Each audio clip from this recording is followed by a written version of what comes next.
Ah, c'est mieux. Quand je vous entends, j'ai comme un frémissement de dictature, des démangeaisons de totalitarisme. La petite bête immonde qui monte, qui monte, qui monte. J'ai comme des envies de barricader les portes et de déclarer que nous sommes ici par la volonté du peuple et que nous ne sortirons pas avant qu'on m'ait bâillonné.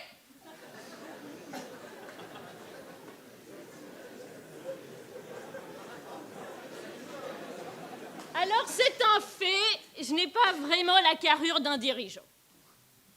Si ce n'est pas à 67 ans qu'on commence une carrière de dictature, à plus forte raison, ce n'est pas avec 1m67 et une voix à faire frémir toute une batterie de cuisine.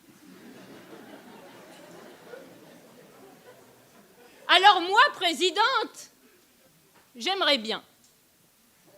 J'aime bien être sur le devant de la scène. On n'est pas bien là ? J'aimerais bien diriger, décider, être le numéro 1, présidente de n'importe quoi. Du club de lecture 3e âge de Trüchter-Weiersheim, du syndicat des Ashkénazes strasbourgeois.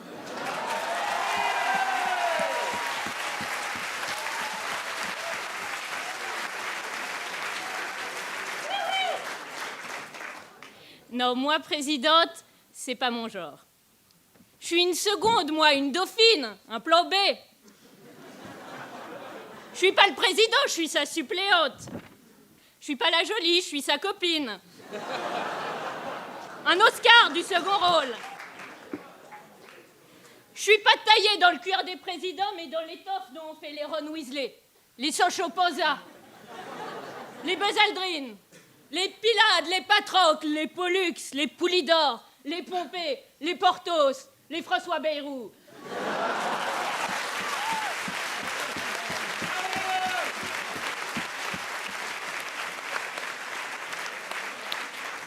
Je fais partie de cette légion des pas loin, des quasi, des presque. Si les secs avaient un visage, ce serait le mien.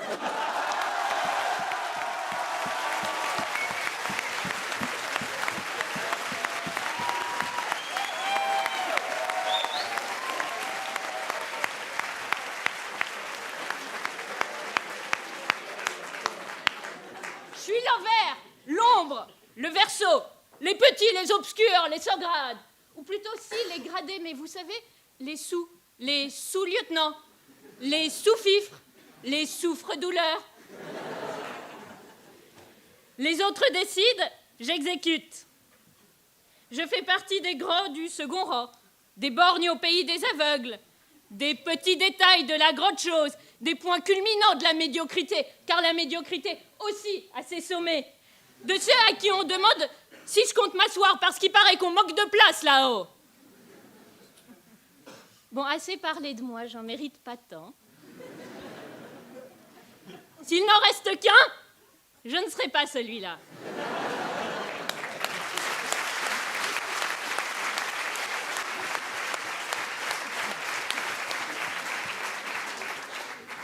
On le sait quand on est un second.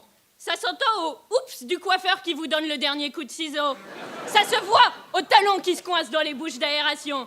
Ça se sent à la salière qui se renverse dans la soupe, à l'ordi qui plante la veille de l'examen, à la voix qui casse en plein concours d'éloquence, au pantalon qui se trouve à l'entrejambe, à la mamie qui paye ses courses en pièces de 5 centimes, aux phrases qui commencent par « suite à un colis suspect ».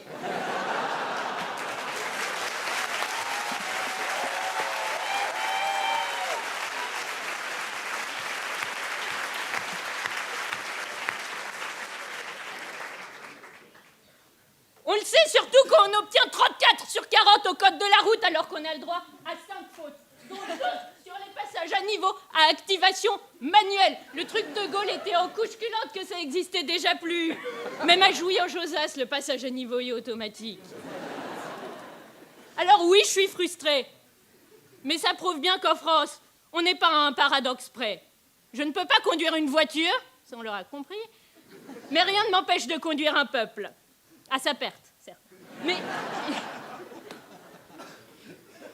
Mais puisque la France est au bord du gouffre, moi, je lui ferai faire un gros pas en avant. Parce que c'est notre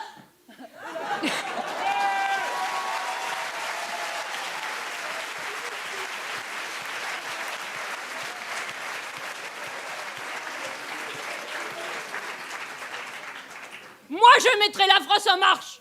On sait jamais, sur un malentendu, elle peut marcher.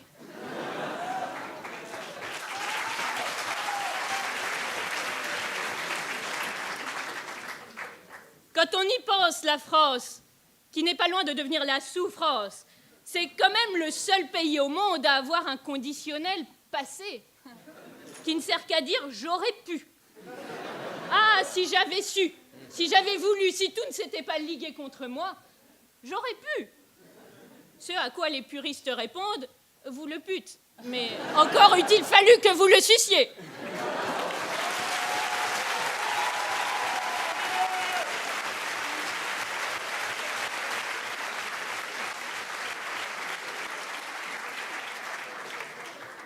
Mais l'imparfait du subjonctif nous mènerait trop loin. Parlons plutôt du conditionnel, de ces excuses, de ces je ne sais quoi et de ces presque rien, de ces si qui mettent Paris en bouteille et l'embourbent dans une bouffante bourgeoisie.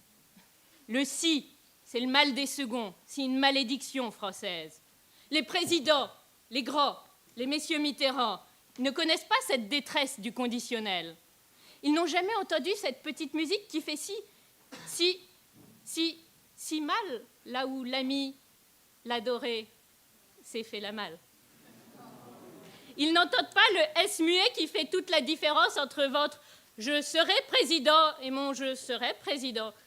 Je serais président si on m'écoutait, si j'en avais le courage, si je voulais, si je pouvais, si je ne m'arrêtais pas au lac de Jouy ou sur les rives du Rubicon pour pêcher à la ligne, si le nez de Cléopâtre avait été plus court, si le destin de la France ne s'était pas déjà joué un soir de pluie dans une chambre du Sofitel de New York.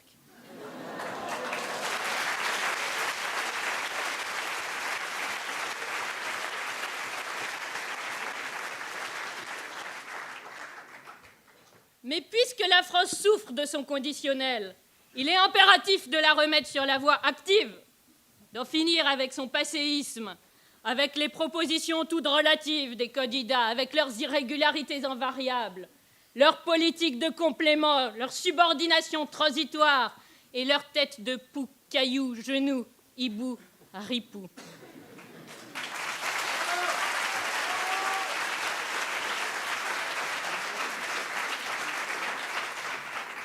Il faut des mesures radicales. Au diable la grammaire. Le radical est aujourd'hui déterminant. Ce week-end, je suis allée voter à Strasbourg. Je reviens et je le confesse, ce soir, j'aime la marine. Stupéfaction. J'aime la marine parce que je me souviens de Potemkin, de ces marins qui ont refusé de prendre les armes contre leurs camarades et qui l'ont payé de leur vie. J'aime la marine parce que j'ai revu la cathédrale où les marins de Kronstadt ont hissé le drapeau rouge en 1918. Oui, ça vous étonne? Il y a eu un soviet de Strasbourg. Non, vraiment. Le 11 et 12 novembre 1918, l'Alsace était gérée par un soviet d'ouvriers et de paysans. Et ce qui prouve qu'au fond, son petit cœur de meule démental bien français, était bien français.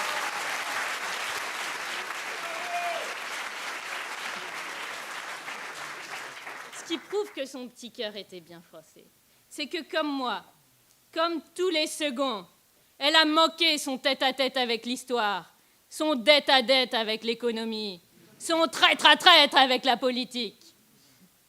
La France pile face à la gloire, aux portes de l'histoire, perdante magnifique à ce moment où, ayant l'offensive et presque la victoire, elle touche au but, ou de coups de boule en Waterloo, de DSK au Maginot, de Vercingétorix au costume Arnis. Ça y est, elle va conclure, elle le sent. La révolution, c'est nous. Et ça finit au directoire. Les Lumières, c'est nous. Et ça finit avec l'oncle raciste ce week-end à la table familiale. Les congés payés, c'est qui? C'est Bibi, c'est nous.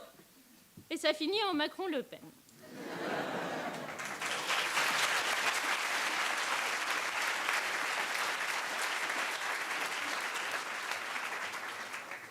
Bon, alors, vous l'avez remarqué, il n'y a pas de message dans ce que je vous dis. Je ne milite pas, je ne cherche pas à vous convaincre. Je ne respecte même pas le sujet. Je ne vais pas vous inciter à faire quoi que ce soit, je suis moi-même perdue. Tout ce que je peux faire, c'est partager mon expérience de plan B, de second choix, pour vous dire que si jamais vous aviez à choisir entre deux choses qui ne vous plaisent pas trop, comme ça arrive des fois, il vaut quand même mieux choisir le moins pire, qui reste 1000 fois meilleur que si c'était vraiment pire, à défaut du mieux, qui est 1000 fois, qui est une, non, qui, non, des mille qui sont meilleurs.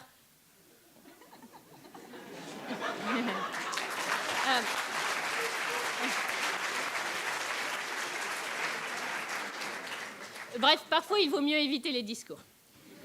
Les discours qui changent le monde, de toute façon, je n'y crois pas trop. En tout cas, c'est pas à jouer en Josas que vous les trouverez. Vous êtes un public beaucoup trop bienveillant. Et bien qu'on soit à un concours d'éloquence, là, c'est la vérité. Vous êtes beaucoup trop gentil de m'applaudir, ça fait chaud au cœur. Vous êtes beaucoup...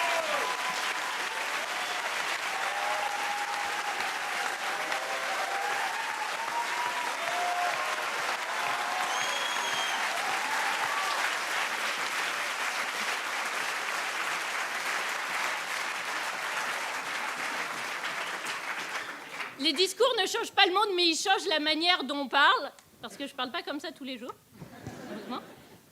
Ils changent la manière dont on parle, et donc ils changent la manière dont on pense. Et ça, c'est important de nommer un chat, et nos présidentielles une vaste comédie. C'est tellement n'importe quoi qu'on n'entend même plus Nadine Morano.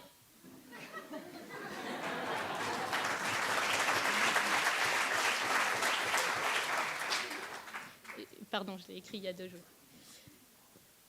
Les discours, ça change la manière dont on pense à condition de jouer le jeu. Pas d'immunité littéraire, pas de langue de bois, pas de bel esprit, d'exorde, narration, péroraison. C'est pourquoi ce soir, si je ne parle pas fort bien, du moins je parlerai bien fort. Ce qui, lorsqu'on veut prendre des mesures fortes, est tout aussi bien. N'hésitez pas à parler, n'hésitez pas à gueuler, n'hésitez pas à chanter, mais soyez sincères. Lâchez-vous, soyez fous. On dit que la vie, c'est une folie, et que la folie... ça se danse, terre brûlée au vent.